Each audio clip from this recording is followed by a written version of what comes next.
Hi guys, I'm Ksenia Turkova. Thanks for watching my channel, and I want to apologize first of all that recently I've been not posting much. I have a lot of main work as a journalist, as you can guess probably, and unfortunately in times like that with everything going on in the world, it's not very compatible with vlogging.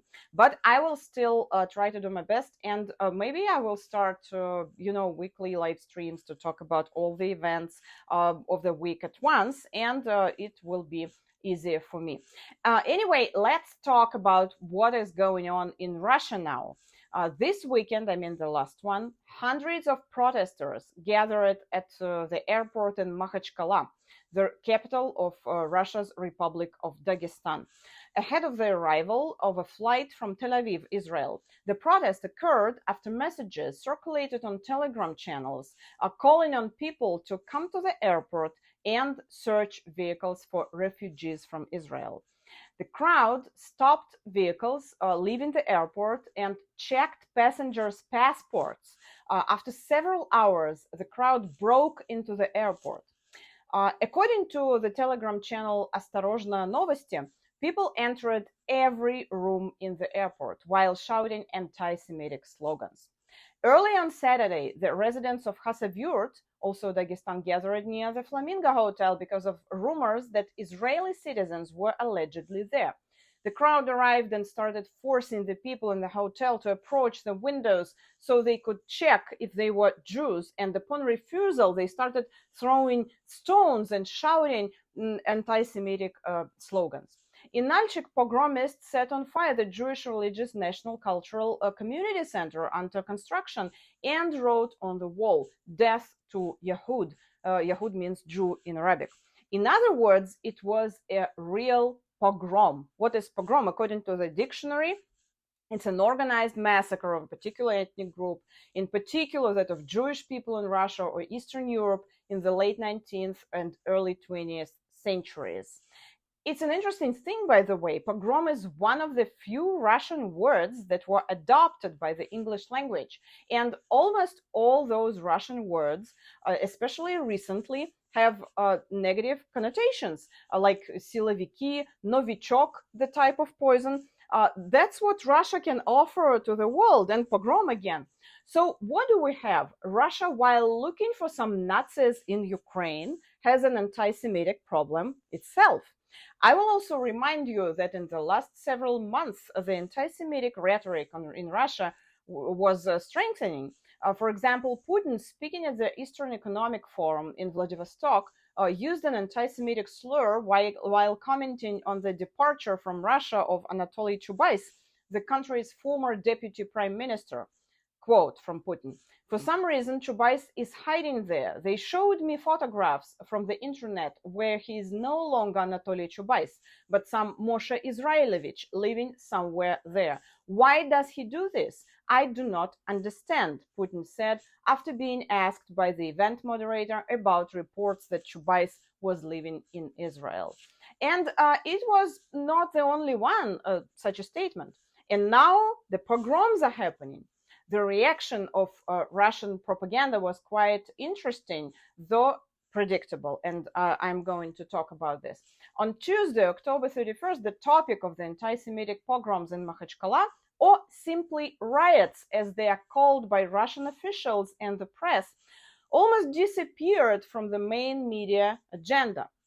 Both the main state news agencies, TV channels, and newspaper websites only mentioned Vladimir Putin's remarks on the subject and the results of the special meeting on the situation in Dagestan. Arrests continue. The work of the airport in Makhachkala has been restored. Conclusions will be drawn. These are the main messages of the Russian media for October 31st. And all these news are presented in form of, small informational messages, small texts, rather than detailed materials analyzing what really happened.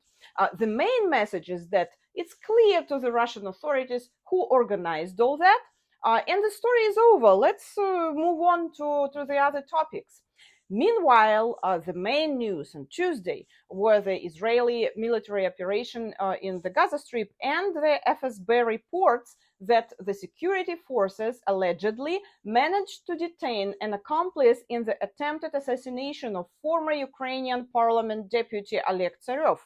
As the FSB emphasized, targeted work to track down the perpetrator of the assassination attempt and to identify other persons assisting the Ukrainian security services continues. End of quote. This statement echoes the main narrative about Makhachkala pogroms, about the involvement of Western special services and Ukrainian ones in the unlawful actions. Pogroms started on Saturday, but the main TV channels didn't cover it at all until Monday. For example, on Channel 1, news about Saturday's pogroms were first broadcasted at 12:55 p.m. on Monday. A news program reported that Putin would hold a meeting on the incident. The NTV television channel reported the story earlier at 8 a.m. Monday morning. But the anchor began talking about the events in Makhachkala after a 5-minute report on the situation in the Gaza Strip. In total, the anchor spent less than 2 minutes on the story. The TV channel did not release a full-fledged story. No footage at all of the pogroms at the airport was shown. On Monday, the Vesti.ru website, a website of one of the main state TV channels, showed the headline, "The Interior Ministry denied the death of a policeman after riots at the airport." And it was absolutely unclear from the headline what kind of riots, what kind of airport, which city those riots took place in. Nothing understandable.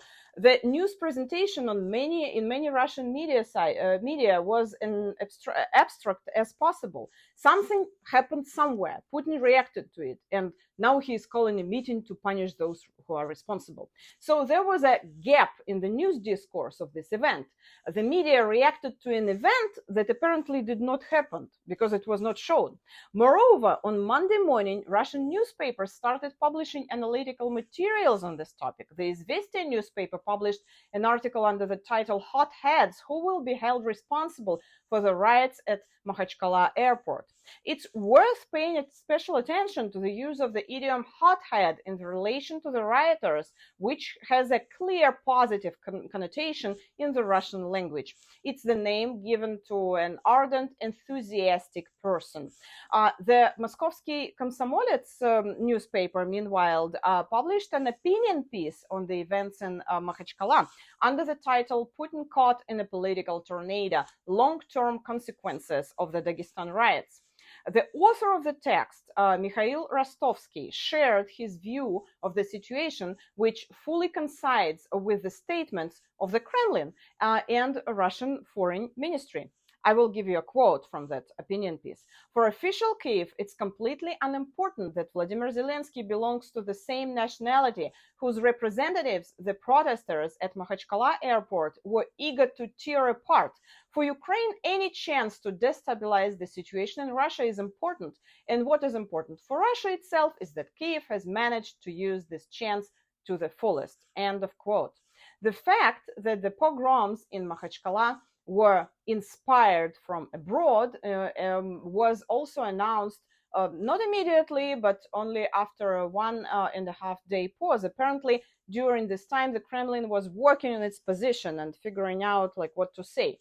The head of Dagestan, Sergei Melikov, said that the riots were organized by, quote, "our country's opponents from abroad." The Foreign Ministry spokeswoman, Maria Zakharova, called the riots a provocation, the key role in the organization of which was played by Kiev. Finally, Putin himself said that Washington used fooled people in Ukraine. This narrative has been one of the key narratives, by the way, since the beginning of Russia's full-scale war against Ukraine. In the Kremlin's version, NATO unleashed a war against Russia by the hands of ordinary, uncomprehending Ukrainians who do not understand anything. At the same time, journalists and bloggers noted that in Putin's speech on the events on Makhachkala, Putin never uttered the word Jews. It's difficult to say why he avoided this noun, but it's possible that it has a negative connotation in the Russian president's vocabulary. It's also likely that the Russian president is using a technique he has tried before. No word, no problem. It's no coincidence that after Putin's statement about Dagestan, many people remembered how he has been avoiding the name Navalny for years. So the picture of the event offered to the Russian audience by the state and near-state media is very contradictory. On the one hand, the event seems not to have happened, and they try to forget about it as soon as possible. On the other hand, it's emphasized that this is not the last provocation of the West. And we should be on guard. Sergei Melikov, the head of Dagestan, said on TV that the authorities should be ready for new similar actions organized by external forces, end of quote. He specified that they will try to rock the Caucasian boat more than once. Unfortunately, I would agree that it will be more than once, but not because of the Western provocations. The anti-Semitism in Russia became some kind of new national idea, although Kremlin, of course, won't admit it. But you can hear absolutely open anti-Semitic statements on the Russian TV channels. For example, one famous Russian actress, Valentina Talizina, was criticizing her colleagues, the actresses who do not support Putin, and explained their so-called betrayal of the motherland by the fact that their fathers had Jewish names. So it might be just a beginning. Thanks for watching me. Don't forget to like and subscribe.